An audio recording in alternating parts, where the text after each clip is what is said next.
మిత్రులారా, తెలుగు చిత్రసీమలో dialogue డెలివరీలో dialogue రౌద్రంగా చెప్పడంలో ఆ రౌద్రం, ఆ పౌరుషం, ఆ తొడగట్టడం ఒక్క బాలకృష్ణకే సాధ్యమైంది.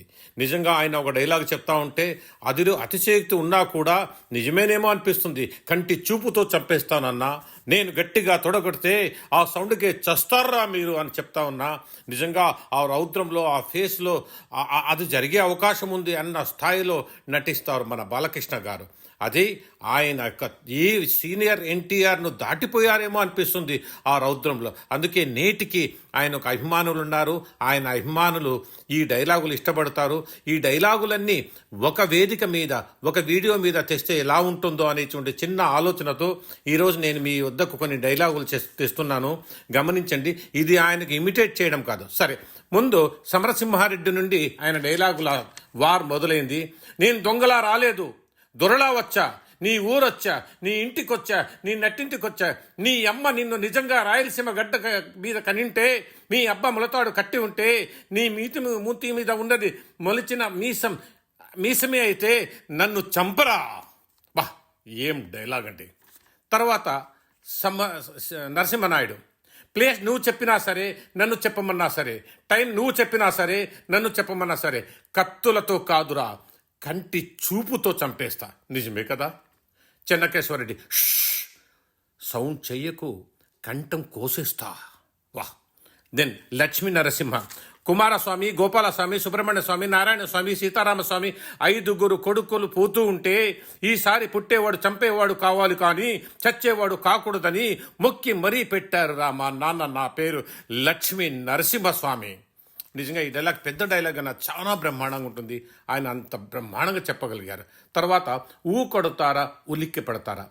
ఈ రాయుడు చంపాలనుకుంటే ఆ బ్రహ్మదేవుడైనా కాపాడలేడు.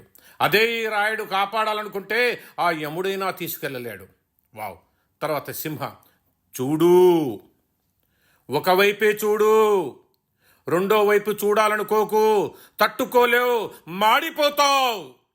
తర్వాత లయన్, కొందరు కొడితే ఎక్స్రేలో కనబడుతుంది, ఇంకొందరు కొడితే స్కానింగ్లో కనబడుతుంది, నేను కొడితే హిస్టరీలో వినపడుతుంది. చాలా నిజంగా లయన్ చెప్పినట్టు ఉంటుంది ఆయన చెప్పిన ఈ డైలాగు. ఆ తర్వాత ఇంకో చిన్న సింపుల్ డైలాగ్ ఉందండి, గౌతమిపుత్ర శాతకర్ణి. సమయం లేదు మిత్రమా, శరణమా రణమా. వావ్. తర్వాత డిక్టేటర్, నేనేది మొదలుపెట్టాను, మొదలు పెడితే వదిలిపెట్టాను. తర్వాత లెజెండ్, ఒకడు నాకు ఎదురొచ్చిన వాడికే రిస్క్, నేను ఒకడికి ఎదురు వెళ్ళిన వాడికే రిస్క్, తొక్కి పడేస్తా. మరో డైలాగ్, ఫ్లూట్ జింక ముందు ఊదు, సింహం ముందు కాదు. ఈ రకంగా బాలకృష్ణ డైలాగ్స్ చెప్తూ ఉంటే నిజంగా థియేటర్లో ఓ రకమైన ప్రేక్షకుల రౌద్రం మొదలుపోతుందండి. మీ ముందుకు నేను ఆ డైలాగులని తీసుకురావాలనే ప్రయత్నం, ఆ డైలాగులు రౌద్రంగా చెప్పాలని చెప్పాను కానీ ఆయన్ను అనుకరించడం కాదు. ఆ స్థాయిలో నేను లేను. కాకపోతే నేను కూడా ఆ డైలాగుల ఫ్యాన్. బాలకృష్ణ సినిమా వెళ్తూనే ఎక్కడ డైలాగ్ ఉంది చూద్దాం, ఎక్కడెక్కడ ఎలా ఎలా ఏ రకమైన పంచ్ డైలాగులని.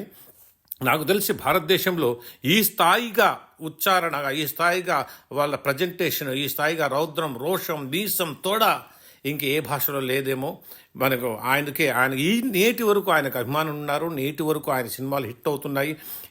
ఈయన ఇదే ఒరవడి కొనసాగించాలని, మరెన్నో హిట్ సినిమాలు, మరెన్నో గొప్ప డైలాగులు ఇవ్వాలని కోరుకుంటున్నాను. ఇట్లు మీ కేపీ ఇబ్రాహీం ఖాన్.